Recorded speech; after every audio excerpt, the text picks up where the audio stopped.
My name is Gooden. I was born in Oakland, California in 1981, and now I'm doing TV for Monumental Sports and NBC Sports Washington. Same rules apply from Drew's Clues to victory. Guard the three-point line and do not overhelp. Why? You'll see that in a moment. Hard work was instilled in me at a young age. My grandfather was a general contractor, so in the summertime, my cousins and my family relatives, we would be on the construction site working. But it taught me about hard work at a young age.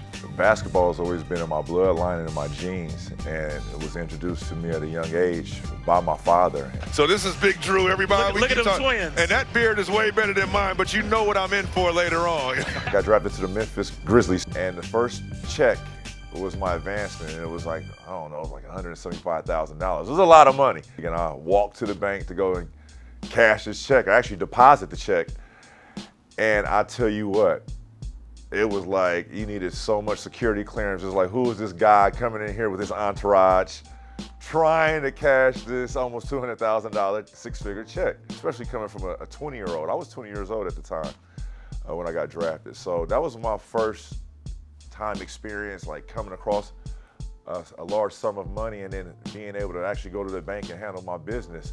But once that check got deposited, I would say I remember buying an Escalade. Those were hot at the time, so I went and got an Escalade.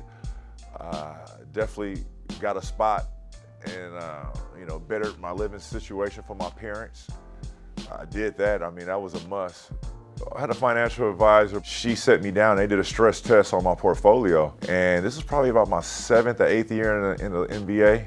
She told me straight up, looked me in my face, that we stress tested your portfolio and your burn rate, which is your spending habits. If this keeps continuing, if you stop today, in 7 years, you'll be broke at this rate. If something happens to me and I never sign another deal, I could be done, like, financially in 7 years. So that really struck a light bulb in my financial thinking. I mean, I remember after that meeting, I went back and just started cutting costs on everything. And then once I signed a 5-year deal at the age of 29, and once I signed that deal, I told myself I'm never gonna touch this money, and was able to do fine for myself with that strategy. It's hard to make money, and it's even harder to save it. Everybody think you could just do this by yourself. You can do this without money. You just have to put your mind to it and connect the dots.